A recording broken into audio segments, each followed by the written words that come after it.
दवा के रूप में देते हैं। एक ब्रांडी वो है जिसको घरों में हम दवा के रूप में बच्चा पैदा होता है तो नाभि पर लगाते हैं, जरा मान लो करके, वो दवा है। नशे की गिरफ्त में आने वाले बच्चों के लिए काउंसलर बनकर अभिभावक उन्हें बचा सकते हैं। बच्चों के बदलते स्वभाव को यूं ही नज़रअंदाज ना करें, उन्हें समझें और बेहतर ढंग से समझाने का प्रयास करें।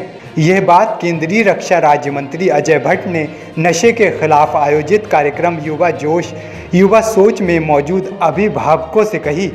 एमबी इंटर कॉलेज मैदान में आयोजित कार्यक्रम में दीप प्रज्वलन के बाद मंत्री अजय भट्ट ने लोगों को एक गांव की कहानी के माध्यम से भी नशे के खिलाफ सजग रहने को कहा। उन्होंने शुरुआत देश के पहले स्वदेशी विमान वाहक पोत INS विक्रांत की उपलब्धि से की। लोगों का उत्साह बढ़ाते हुए सरकार की इसे बड़ी सफलता बताया। उन्होंने कहा, देश में इस तरह की तरक्की और कामयाबी के लिए ज़रूरी है कि देश के युवा शारीरिक और बौद्धिक रूप से खुद को मजबूत रखें। नशा उनकी ही जवानी ख़त्म नहीं कर रहा बल्कि देश को भी कमज़ोर करने का काम कर रहा है। वहीं हर बार की तरह इस बार भी भट्ट ने भाषण के बीच में शराब के कुछ घरेलू नुस्खे भी बता डाले। आपको बता दें, एक बार पूर्व में भी होम्योपैथी केंद्रीय परिषद संशोधन विधेयक 2019 पर चर्चा के दौरान अजय भट्ट ने लोकसभा में कहा था, जोशीमठ रूट पर पड़ने वाली गरुड़ गंगा के पत्थर को रगड़कर 1 कप पानी के साथ प्रेग्नेंट महिला भी पी ले तो डिलीवरी नॉर्मल होती है। उन्होंने इसे चमत्कार बताया और यह भी दावा किया, अगर सांप बिच्छू के काटने पर कोई उसका पत्थर घिसकर उसका लेप लगा ले तो जहर का असर खत्म हो जाता है। अपने इस बयान पर भी वे खूब ट्रोल हुए थे। वहीं इस बार वह शराब के फायदे बता गए। वहाँ दवा के रूप में देते हैं। एक ब्रांडी वो है जिसको घरों में हम दवा के रूप में बच्चा पैदा होता है तो नाभि पर लगाते हैं, जरा मान लो करके, वो दवा है। लेकिन एक वो है जिसमें टिंचर मिलाया है, पीते ही आंखें फट जाएंगी, दिल फटेगा, फेफड़े के अंदर छेद हो जाएगा, किडनी भ्रष्ट होने। बहरहाल कार्यक्रम में रंगारंग कार्यक्रम भी हुए और युवाओं ने जमकर लुत्फ उठाया। इस कार्यक्रम में मेयर डॉक्टर जोगेंद्र रौतेला, पूर्व दर्जा राज्य मंत्री रेणु अधिकारी, स्वामी रामेश्वर दास, ब्रह्मा कुमारी, अभिषेक पंत, विक्रम अधिकारी, दिनेश रंधावा सहित तमाम लोग मौजूद रहे।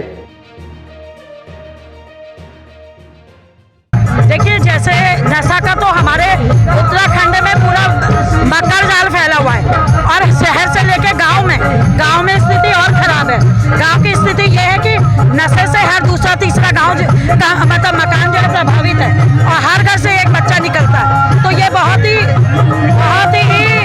मतलब भयानक स्थिति है और इसको हम ही को नहीं, हम जनमानस को और हमारे सोशल समाज में रहने वाले और हर नागरिक का दायित्व है कि इसको हमें ध्यान से देखना चाहिए और इसमें करना चाहिए। ये जो बच्चे जो नशे में घुस रहे हैं, नशे कर रहे हैं, उनके लिए था कि वो नशा न करें और जनता को जागरूक किया कि इन बच्चों को रोके नशा करने से। आज जो इन्होंने आपने एक मुहिम चलाई है, इससे सीख क्या मिलेगी बच्चों को? सीख इससे बच्चों को ये मिलेगी, बच्चों अपने ये नशे में नहीं घुसेंगे और बच्चे अच्छे मतलब अपना अच्छा मतलब घर का कारोबार करेंगे, अपना कोई अच्छी पढ़ाई करेंगे। एक कटु सत्य है कि नशे का कारोबार इस क्षेत्र में बहुत पनप रहा है। 4 किलो अभी तक स्मैक यहाँ पकड़ी गई है इस क्षेत्र में और उसकी कीमत 1 किलो की कीमत तो 1 करोड़ होती है।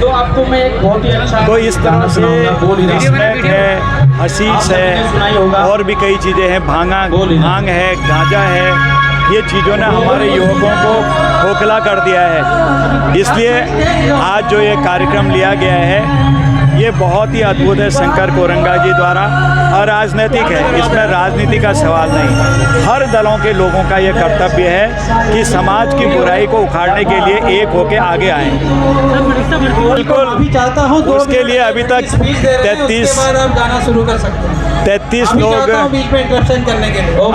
33 लोग गिरफ्तार हो गए हैं और आगे भी कई लोग गिरफ्तार होने की गुंजाइश है। हमारी सरकार ने बहुत अच्छा स्टेप लिया है और आगे भी लगेंगे और इससे भी और कोई जांच की ज़रूरत होगी तो सरकार उसके लिए करने के लिए भी तैयार है। क्योंकि जो गलत हुआ है उसको समूल जड़ से निकालना आवश्यक है।